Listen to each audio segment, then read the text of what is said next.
भूखल बानी सासो तेजिया बरतिया पूजन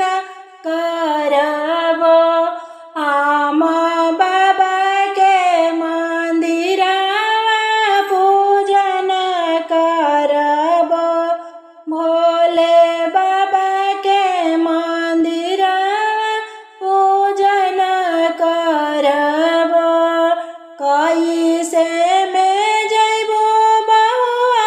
बाबा के मंदिरवा डगरिया बहुआ बाबा के टेढ़ी मेढ़ी बाड़े डगरिया बाबा के मनवा में सासु लागल बाला लसवा पूजती हमहु भोले बाबा के चरनिया पूजती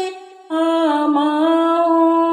हमारा के दिले बड़े सुंदर सजनवा उनके हो लागिना हम पूजब बाबा चरनिया उनके हो खातिर न जब तू बहुआ बात नहीं मनबो करहो बहुआ तू सोलह सिंगरवा करहो बहुआ कई सिंगरवा पूजा के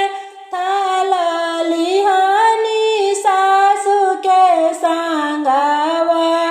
गईनी शिवा के मंदिरवा सासु के संगवा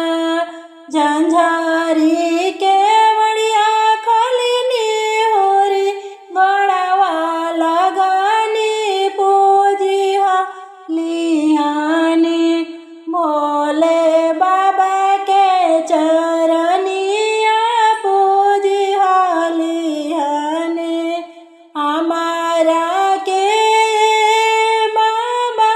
ऐसन बरवा दी साजला रहे ना मोरे मांग के सिंदूरवा साजला रहे ना चमके माथवा के बिंदिया चमकत रहे